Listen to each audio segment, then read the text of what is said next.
I want to propose to you that your destiny, the direction which your life takes, your destiny will be determined by what you choose to be your primary source of joy. What you choose to be your primary source of joy. You see, many people think that success in life, destiny, is just to do with your IQ, how smart you are, determining how you end up succeeding. But you know that it's been found that only 25% of job success is predicted by IQ, and 75% by your optimism, your social support, and your ability to see stress as a challenge instead of a threat. Isn't that powerful? That 75% of your job success is actually to do with how optimistic you are, how much social support you have, and your ability to see stress as a challenge instead of a threat. Now, many of you know that if you put joy into that equation, joy determines very often how optimistic you are. You know, how you see things. Do you see an opportunity in a calamity or not? Or do you always see calamities even in opportunities? You see, God has designed our biology. He's designed our physiology to make us happy, right? We've got things in how He created us that actually help us to be happy.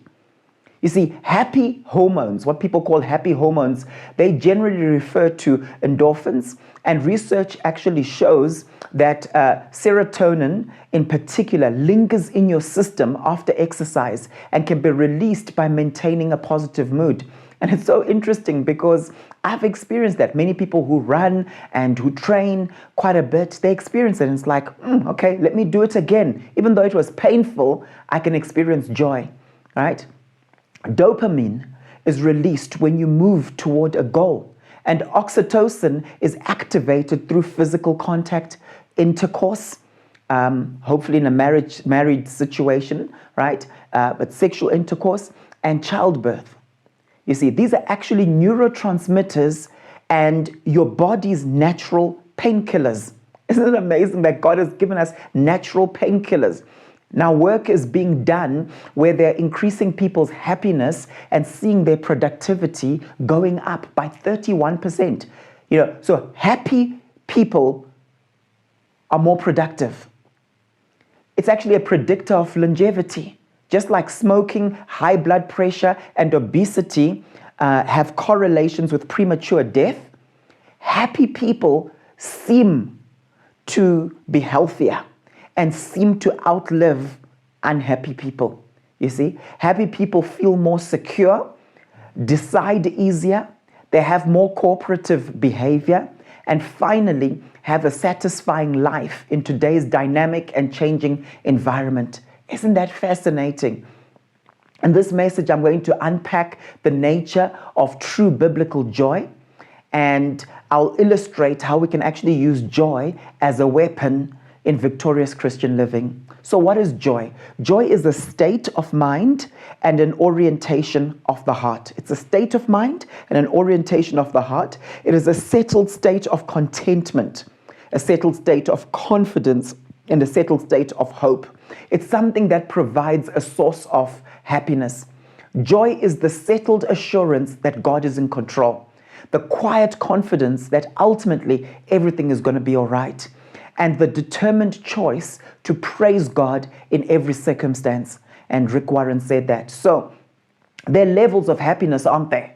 Because if I talk about a chocolate and, oh, I'm very happy that you gave me a chocolate. And then I can also talk about, oh, I'm really happy about that work I did the other day. It's two different levels of happiness. So the first level is the pleasure of the moment. So for example, enjoying an ice cream, right? Then it's gone. It's momentary. And it's what we sometimes just call happiness. And happiness is based on happenings, isn't it? But joy is a spiritual quality. So there are levels of happiness, right? And it's interesting because yet some of the most extreme expressions that people make of excitement are made at this basic level of joy. Oh, yippee, you've given me a chocolate. And people get so excited like they've just been awarded a degree. Okay, but it's actually a base level of happiness. It's the pleasure of the moment. The second level is success by winning or achieving.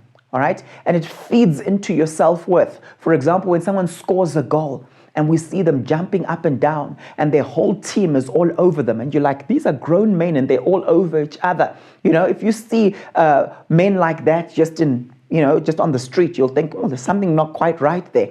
But somehow in the context of a game, it's appropriate, right? So for example, feeling like the training paid off, right? That's a level of happiness. It's a level of joy, right? But you can still have buyer's remorse afterwards, right? You can go for training and you feel it was great. A week later, that changes. So you look back and you're satisfied and happy with your work. That's a certain level of joy, all right? Then there's a third level, and that's contribution to your community. It's where you feel connected and you feel significant. I find joy in serving at church. I find joy in assisting people or giving to someone and feeling like, oh, I've made a difference in that person's life. I gave this individual advice, and yes, that was great, all right? And then the fourth level is fulfillment of a cause or a purpose bigger than ourselves. It's a sense of meaning. All right?